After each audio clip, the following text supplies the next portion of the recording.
freedom is never more than one generation away from extinction. We didn't pass it on to our children in the bloodstream. The only way they can inherit the freedom we have known is if we fight for it, protect it, defend it, and then hand it to them with the well-taught lessons of how they in their lifetime must do the same. And if you and I don't do this, then you and I may well spend our sunset years telling our children and our children's children what it once was like in America when men were free.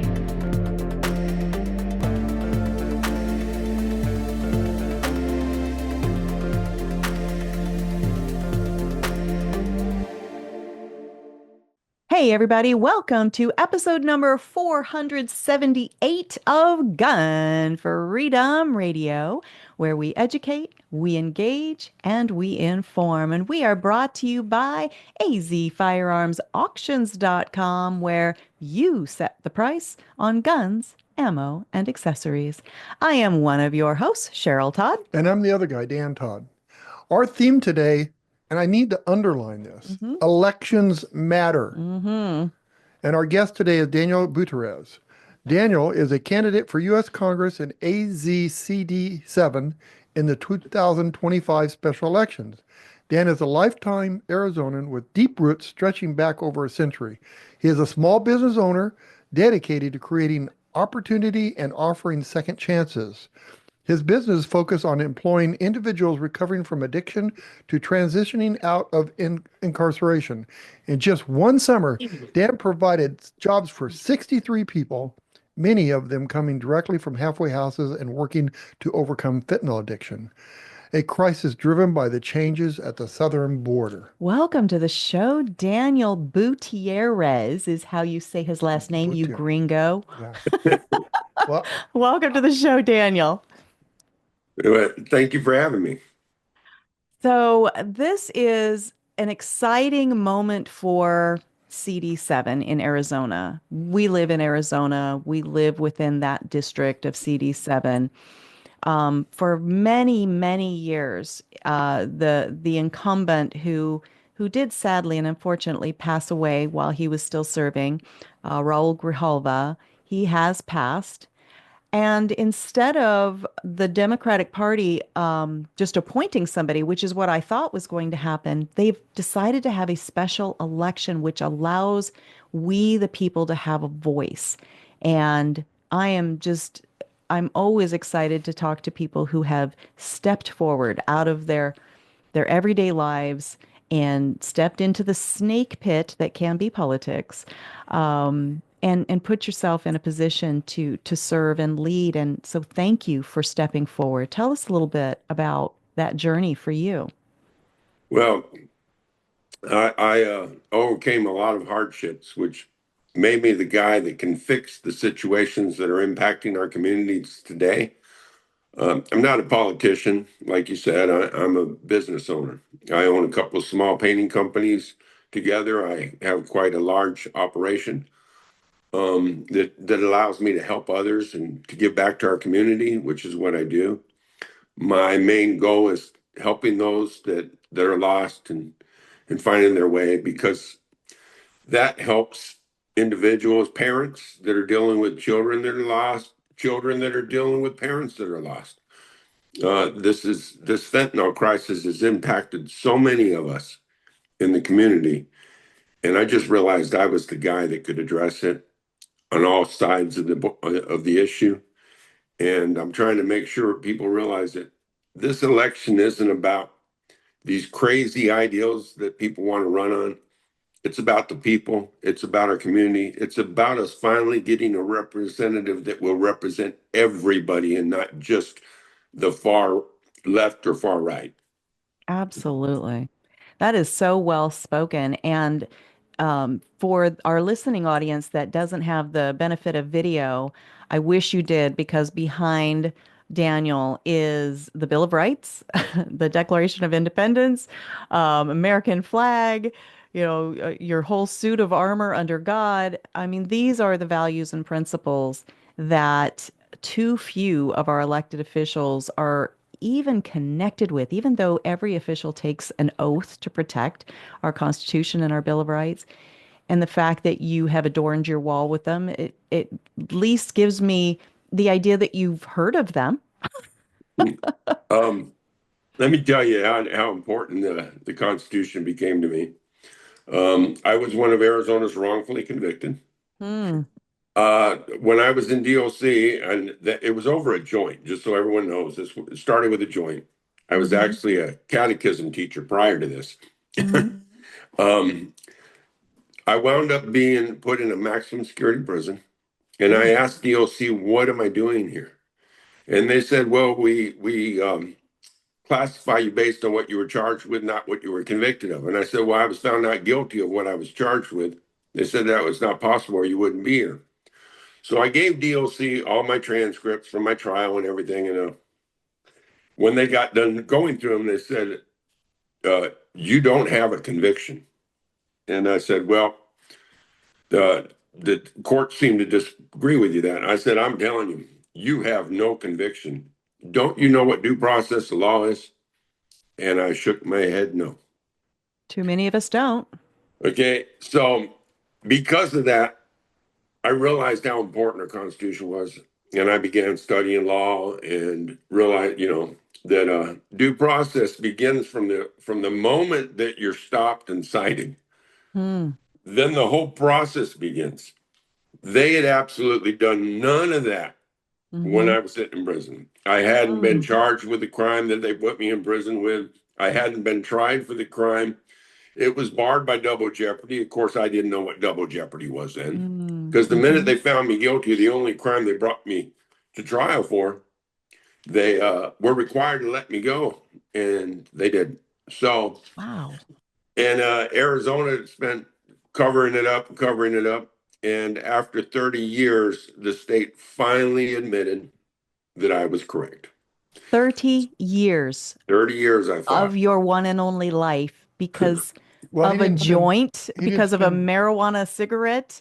Yep. he didn't spend 30 years in DOC, but he Right. was charged. And how long did you spend in 10 years. all for one joint? Yep. This was back in it was originated in 92, and they took it way more serious back then. Even though it was still a misdemeanor, a joint was a misdemeanor then. Mm-hmm. They blew up everything because they wanted me to help them prosecute somebody else, and I wasn't having anything to do with any of that. So Mm-hmm. they decided to punish me for not cooperating with them. So I understand how corrupt our government can be, Mm-hmm. and I realized I'm the guy that has a purpose to go in there and start fixing some of these issues in our government, start helping the citizens in our community, bring jobs back to Arizona, boost Mm-hmm. our economy, because the Democrats that are running, and I don't talk bad about Democrats or Republicans because I'm going to represent everybody. Yes. But the ones that are running right now, they're running on, we hate Trump. We're going to fight Mm-hmm. Trump. We're going to stop Trump. Mm-hmm. And so for 3 years, if one of them were to get in office, they're going to do nothing for Arizona for 3 years. Right. Right. I'm running on, I'm going to work with the administration. I'm going to bring resources and jobs to Arizona. Mm-hmm. This is the perfect opportunity for CD7 to become a wealthy district as we are presently the poorest district. Mm-hmm. It's an opportunity. And I've told them, like, I'm getting ready to meet with the mayor of Nogales. Mm-hmm. And I want to let them know, that that these individuals that are wanting to run against this are going to do nothing for Arizona. Mm-hmm. And it's important that we set it aside and give change a chance. And if I don't do what I said I'm going to do, if I don't get in there and start working at it, because I'm not going to get much accomplished before the next election. Mm-hmm. But if I don't get in there and start working at doing these things, then fire me next year. Yeah. And hire somebody else. Yeah. But right now is the perfect opportunity for the Democrats to say, hey, let's give this guy a shot. If he doesn't do what he says he's going to do, then we'll fire him next year.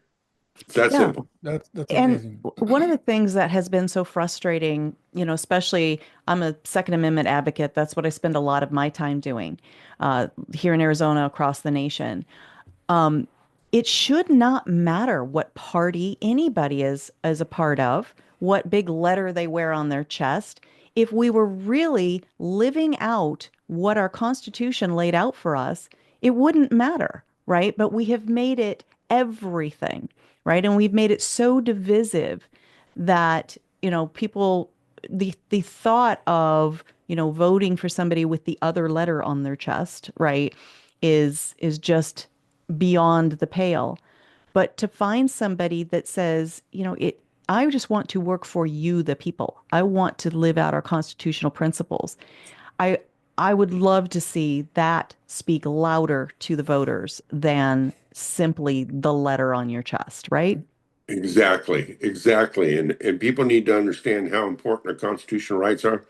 And I mean, I understand it because I took 30 years fighting for my rights to bear arms, because that's the reason I fought so hard is I wanted my rights to bear arms back. Because when I was a kid, my walls used to be decorated with guns. I mean, I was a loner, and all I ever did was go out riding my horses with my dog and go out and camp up in the Tornado Mountains by myself because that's who I was. And I never got really active in any other things except the church because I was a catechism teacher. I donated my time to the children through high school. But we had values that I know how important they are today. Things they used to do in school, they don't do today. You know, we're a constitutional republic, and we knew that as kids because we always said the Pledge of Allegiance. They don't do that anymore. Hmm. So they're not being taught that. And when I talk to Democrats that want to run on democracy, they don't understand that we're not a democracy. We're a constitutional republic. And if we were a democracy, slavery would still exist today. Well, that's a good point. You know? And they do try to confuse the issue so often. And I don't know why it almost physically hurts the other side to admit that we are a constitutional republic, a representative government. I don't know why they love the word democracy so much, but our founders purposely did not form a democracy. But the fact that you get that is so impactful and so important as somebody who could very well be sitting in our nation's capital representing an area called CD7. Talk to us about what that area covers here in Arizona. Yeah, it runs from Douglas up to Yuma, the whole southern border, just minus a few miles, which is Juan Ciscomani's area. And it runs up into Tolleson and Avondale and a large chunk of Tucson. Now, I was born and raised in Tucson. This is my home. So, which fortunately is the largest voting base here. So that helps versus other candidates that don't live anywhere in CD7 or have any connection with Tucson. They're going to have a hard time to win this. So, plus, I got 100,000 voters last time, and I've continued to campaign.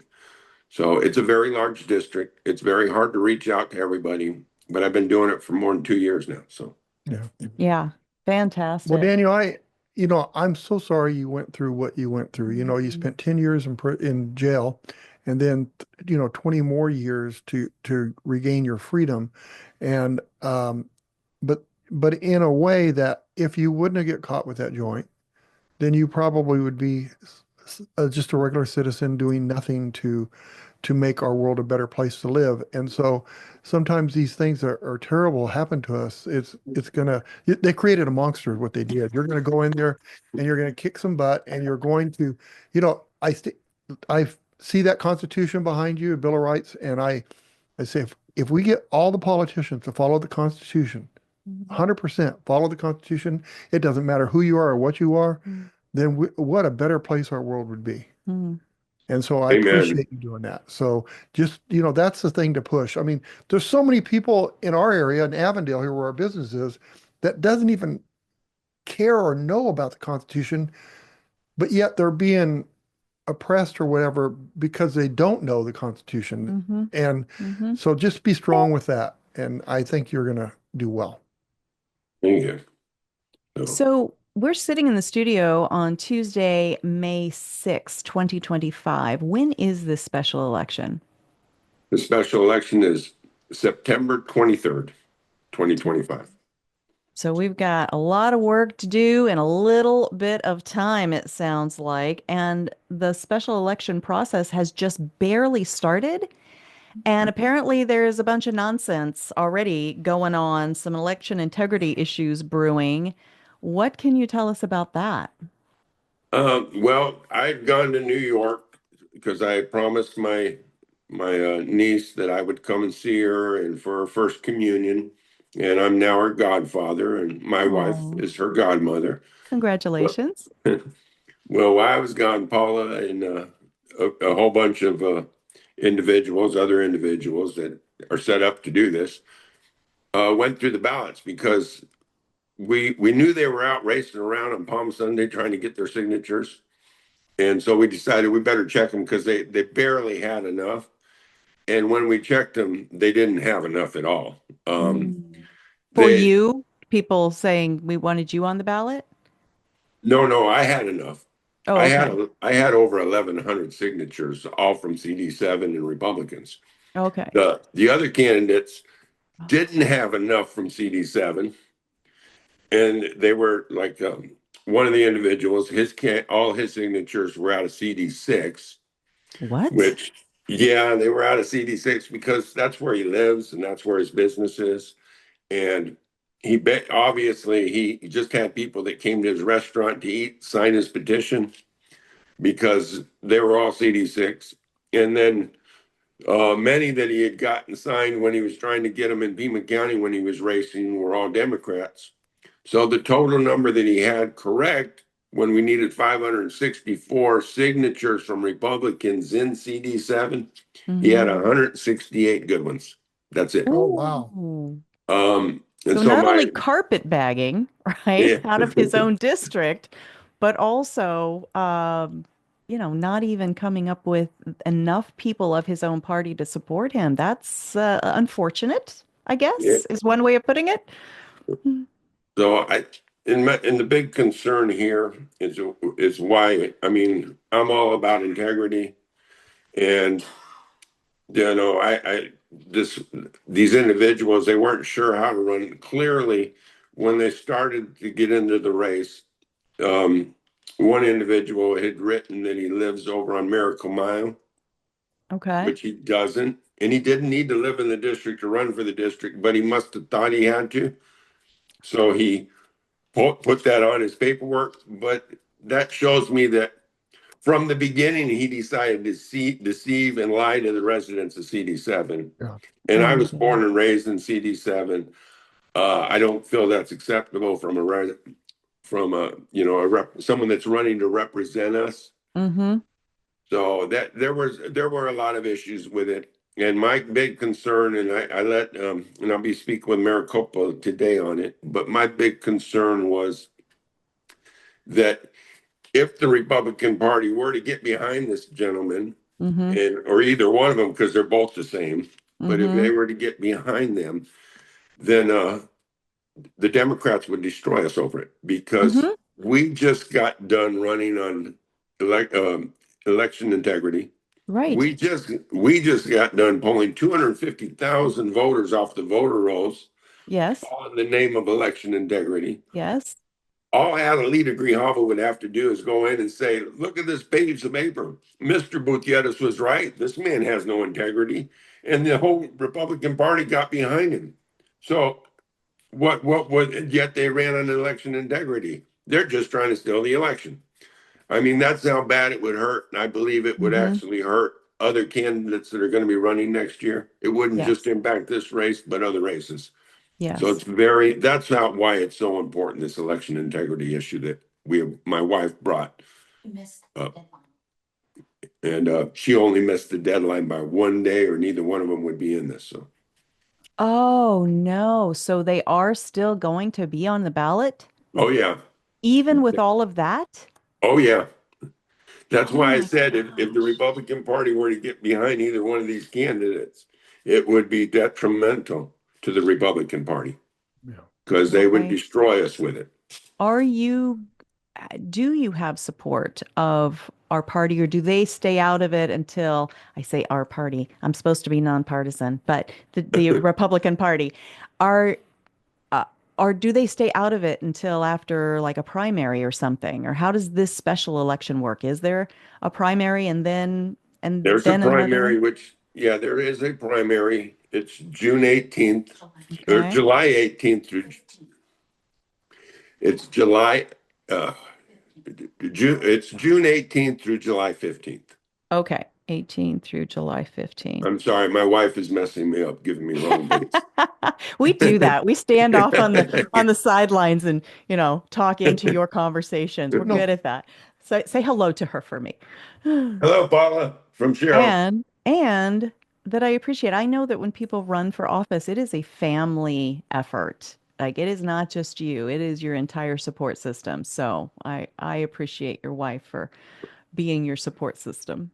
Oh, this one's been a lot harder than the last one because the candidates are in running now, and the the biggest thing, these two, well, not both. One of these candidates is just running on slandering me. Mm, He's not out meeting the constituents. He's not out mhm, meeting anybody. As I said, I'm getting ready to go meet the mayor. mhm, I've been all over Douglas. I've been endorsed by the mayor of Yuma. mhm, I've been to Douglas so many times that I actually had the Democrats walk up to my table when we were getting petitions signed. We had gone to a street fair, and the Democrats walked up and they said they'd love to sign my petition to get me on the ballot, but they can't because they're Democrats. But we mm. are going to vote for you, and we want to Nice. tell you why. Nice. And they said I was here for the Douglas days. I was here for the fair. I was there for their parade. I'm always there. And they said no other candidate has come to Douglas to campaign. Mm-hmm. Grijalva hasn't been there in 20 years. Mm-hmm. They have no representative. And the fact that I am always in Douglas tells them whether I'm a Democrat or a Republican, I'm going to be Mm-hmm. there to represent Douglas. I love So, that. I love and that. I feel that Grijalva was the heir apparent for so long that people just they kind of turn their mind off and they're like, oh, he's the guy already in the seat. I know his name, so I'll check the box. yep. And we need to do better than that. We need to make informed decisions at the ballot box and you getting out there and meeting people and being personal with them. I think that's definitely the right direction. Did I well, cut? just no, but just making a point that you're here for the people, not to get out to the other people like Trump and all that. If I don't know. I'm really upset about our elections and the integrity of our elections. There's a lot of people that won't even vote anymore because they just say it's not worth it because it's Mhm, either a fraud or my vote doesn't count. mhm, And we need to show more than ever that your voting does count. If you want to be representative by an official, then you need to find an official that will represent you, not right. just title, but absolutely represent you. Absolutely. And, to say that here's what I bring to the table, I hate the other candidate. Yeah. That's what you bring to the table. There's way too many candidates who Yeah. do that. But why are you have to get petition, you have to have 500 and something signatures. When they didn't have that, why are they still on the ballot? And that's something that needs to be addressed because we have rules for this process, and there's no one to check them. So it's left up to the candidates to check them. And then I had people say, "Well, why are you checking the Republicans and not the Democrats?" Well, because it's up to the Democrats to nominate who they want to nominate. It's up to the Republicans to nominate who they want to nominate and make sure that they were actually nominated. Neither Right. one of the candidates running against me were nominated by our district. And there needs to be someone in there that actually checks these ballots to make sure that they're legal ballots. I mean, it's a process. It's a very serious process, and there are no checks and balances on it. So, Yeah, that definitely Then why needs have to them? If happen. they're not using them, why have them? right. Yeah, That's the question. Just it's true. put your name in there and say, let's go.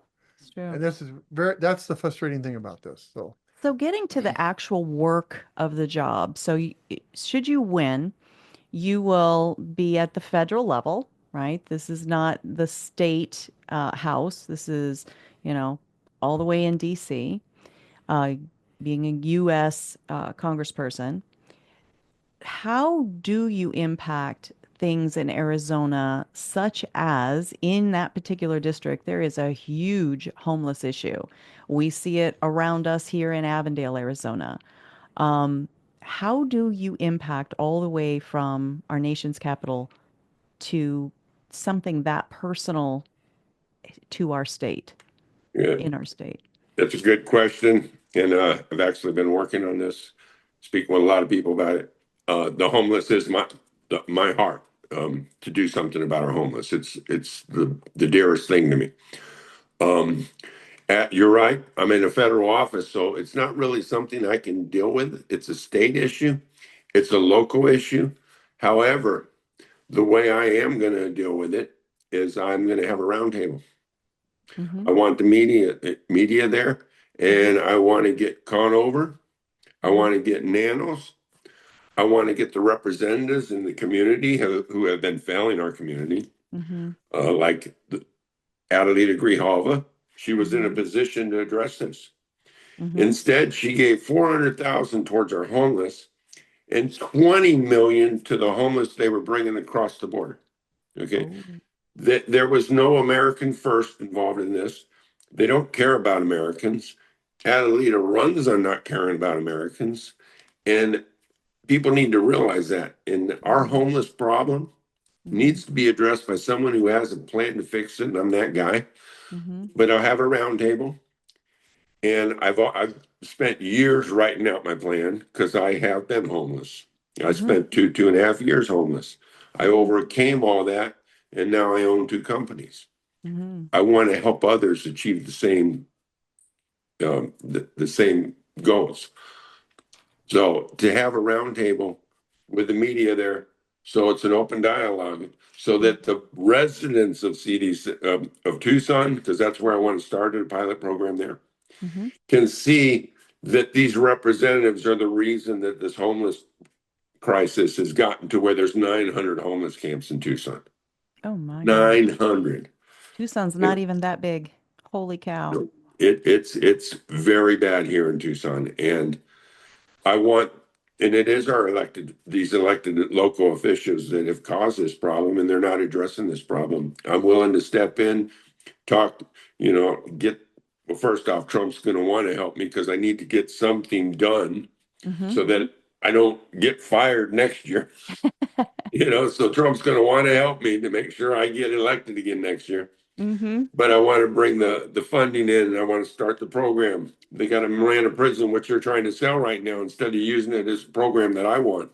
Mm-hmm. I want to use that as all these homeless, they're all breaking the laws. They all got drugs on them. They're all shoplifting. They're doing things to buy their drugs, Yeah. obviously.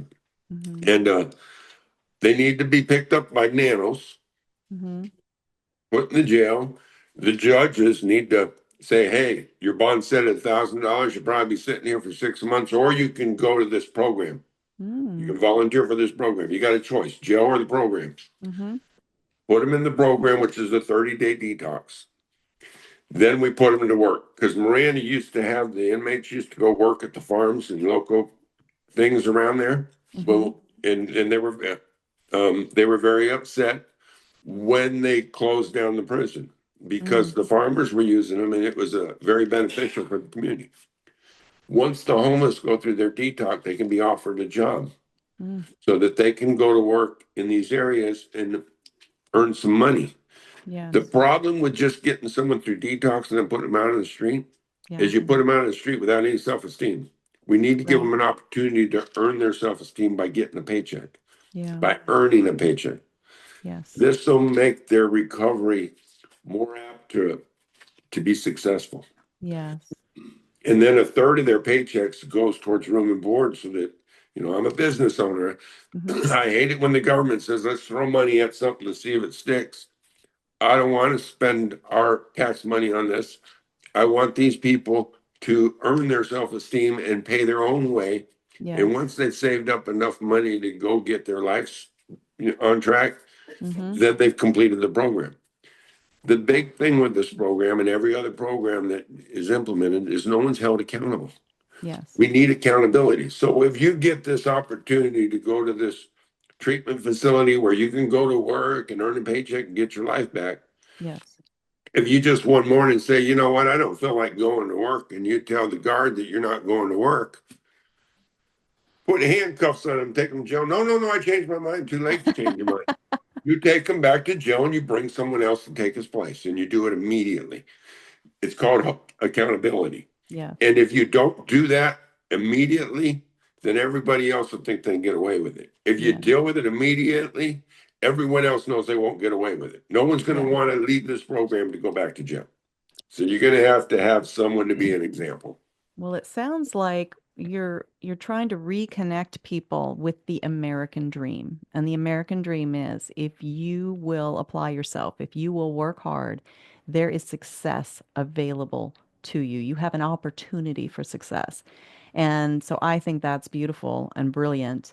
And I think Dan was going to say Well, something I about just that. agree with that. And I said, just building homeless shelters for people is not the solution. Mhm. We have to make people, we got to get people back on the mindset that if you want something, you have to work and earn it and not be handed it, you know? Absolutely. And if we do that, then, and so I appreciate your program. I think that has a lot of merit. Like I said, my main concern is these people are just building these homeless shelters and then they're walking away. And that's not that is a Band-Aid. That's all that is. And that costs, and that's a deficit. I mean, we're spending money and we're getting nothing back. Nothing's being accomplished. We're just throwing money after money after money. Yes, absolutely. So, from the federal position, again, really with our right to keep and bear arms, the states have more power than the federal government to impact each individual state. But having this imbalance that we've had at the federal level, where both of our senators are, from a party that works against our gun rights, having representatives like Grijalva at that level working against our gun rights, has had a negative impact across the board. What do you plan, should you be elected? What's your red line with the Second Amendment? I mean, it's all of 27 words. It's pretty clear, right? My red line with the gun, and I don't know, I might get some heat for this one, but it's quite simple. The Constitution says that all gun laws are void. It's true. It's that simple. First off, any law that conflicts with the Constitution of the United States is therefore in itself void. That's just a fact. I believe all these gun laws are not helping anyone. I do understand there are people that have mental issues that, probably shouldn't have a gun. That's something that I believe their family members need to address. I don't believe it's something that I need to address because I don't believe we have a right to take anyone's constitutional rights without a due process. As a matter of fact, even taking guns from felons is in violation of the Constitution. So just so you know where I stand on the gun rights, that's where I'm at. And that's because I spent 30 years fighting for my rights to bear arms back when I knew the whole time I was fighting that it was all unconstitutional in the first place. Yes. So exactly. I'm gonna bury myself too because I agree with you 100%. So if you go and you have a joint and you get a felony conviction for that, you can't own a gun, and that is wrong because it's not. If you are a person that can't have a firearm because you're dangerous, then you should not be on the street. If you are a dangerous person. So we say, if you're a felon, you do your time, you get out, and you are a good citizen, there should be no penalties for you whatsoever. You have done your time, you have paid your price. But if you are a violent person and you come out of prison, you should not even be coming out of prison if you're violent. Right. If we Right. can't trust you But around right, you society, can't be trusted around then you society. can't be trusted around society. But we're going to trust that you're not going to go buy another gun, Right. right? We'll trust you to do that. The whole thing is upside down. But I do appreciate that basically you are saying your red line is, as it's written, shall not be infringed. Period. Period. That's the end of it. There's no asterisks, right? It's a Right. period.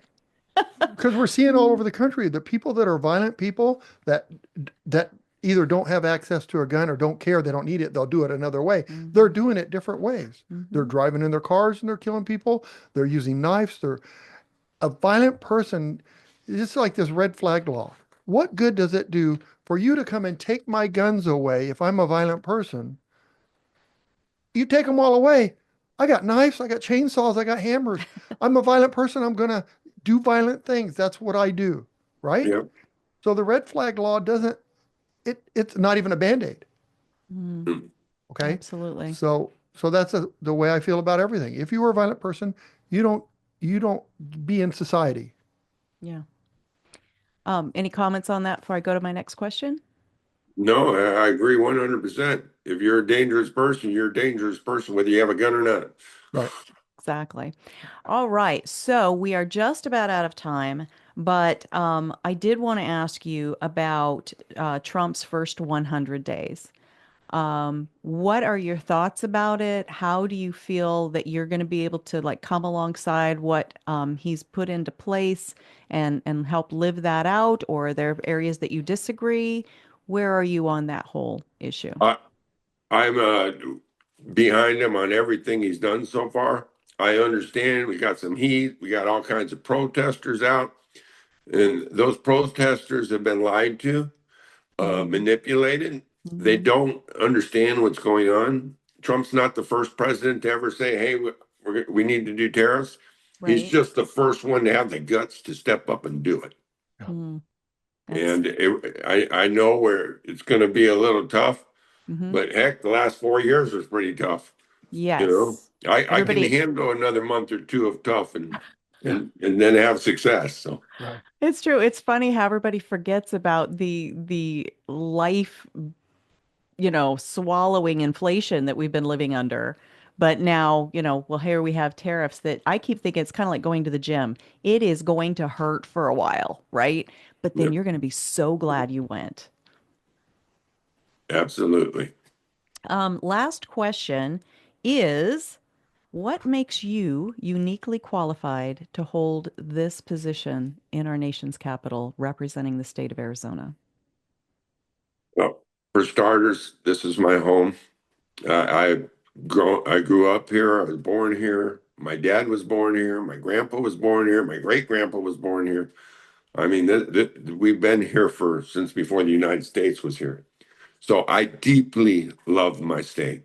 Okay, it's a deep love for my state.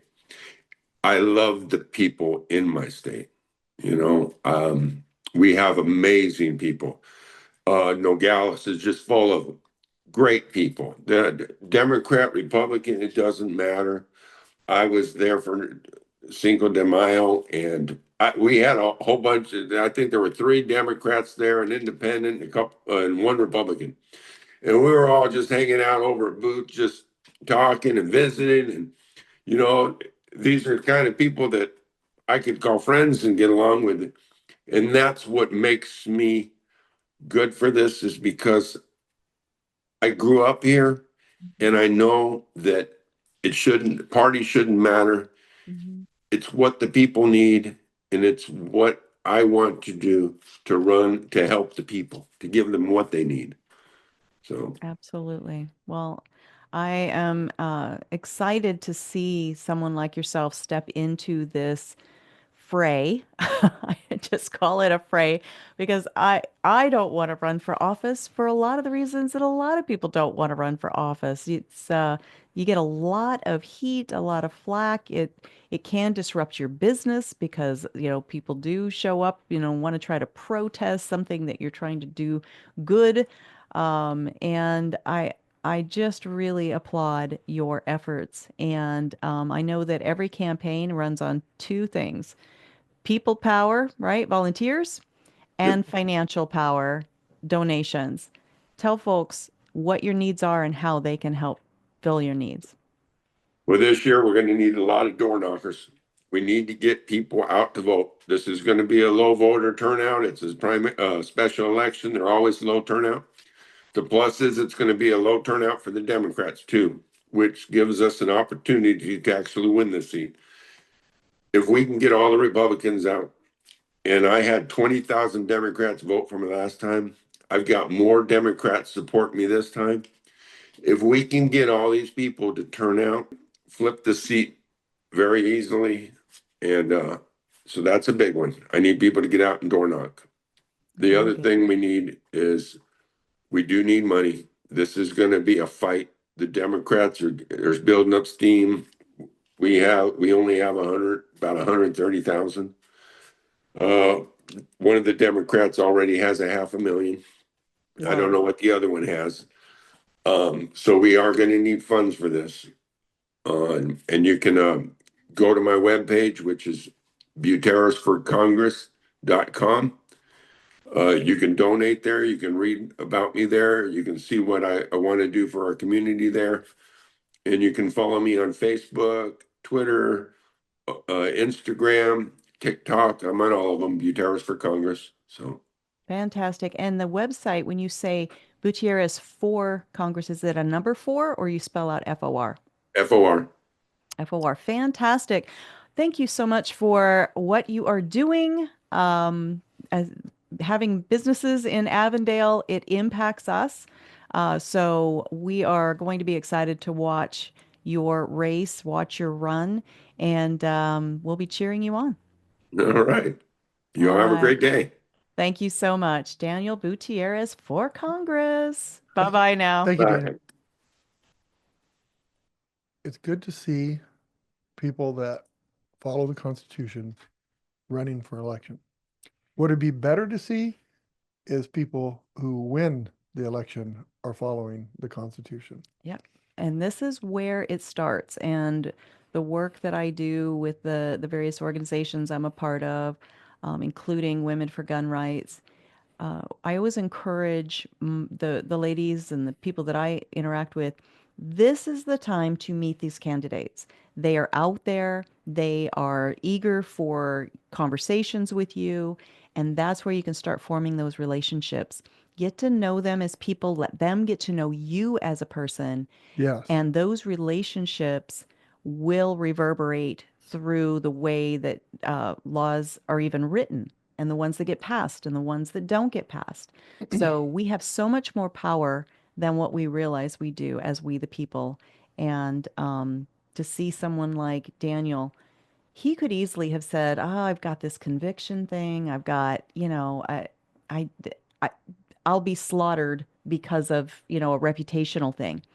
And he's using it as a strength, which is what you were saying earlier. He's using it as a strength. He's using it to put a fire under him. And there are a lot of people out there who might have some blemish on their record who think that now they can't run. That's not true.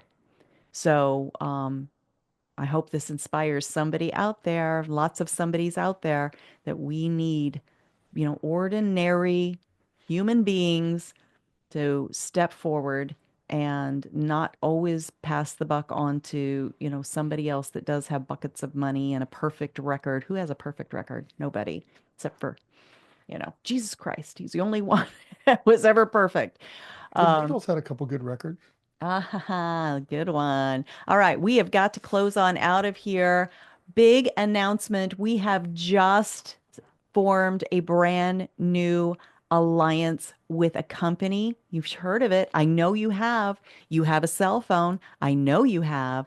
And that company will give you amazing service on your cell phone. It is called patriotmobile.com. If you do the /GFR for Gun Freedom Radio, then there is a special promo for you for 1 free month of service. And now more than ever, it is important to protect and support organizations not just candidates. That's important too. You've got to vote, but you also have to vote with your dollars and support companies that support what you value.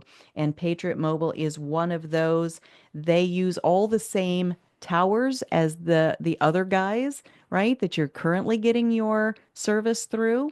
Well, those other guys don't believe what we believe. So why not spend your dollars, get the same level of service, and feel good about where your money is going? So patriotmobile.com/GFR, get a free month of service. Super quick and easy to switch over.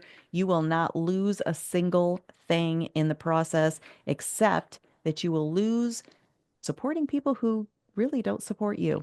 All right. And we always love to support American jobs on American soil, making American made products. And here is your personal invitation to an invitation only shopping network, patriothousehold.com/GFR, patriothousehold.com/GFR, whether it's your shampoo, your laundry soap, your delicious snacks, or the best steaks and hamburger I've ever had.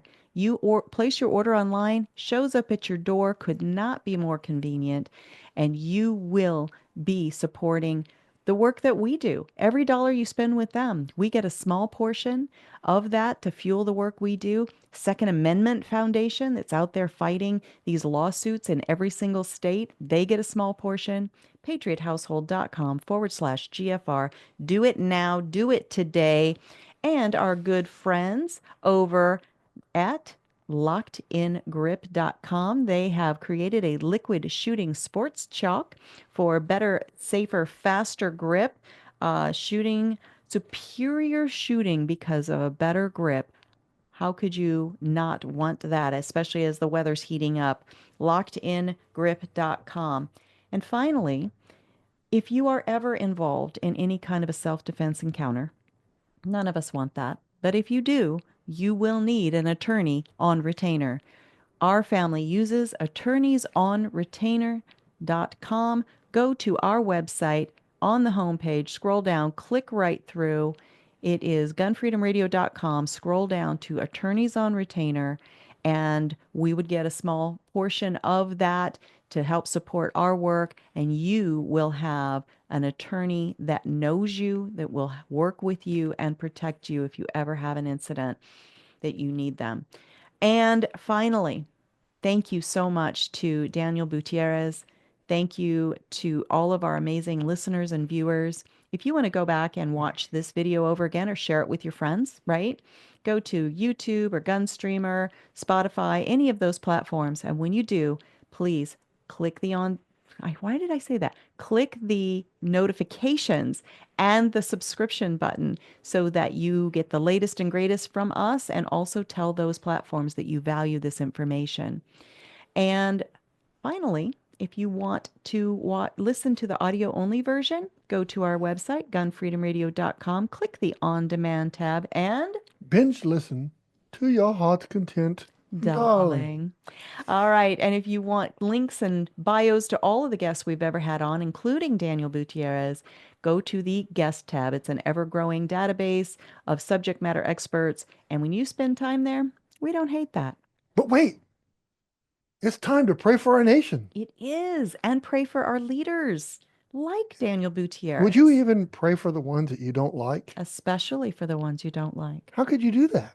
Because they need our prayers so that they can find their purpose and find the Constitution and live that out for sure. But until next time, be good to each other.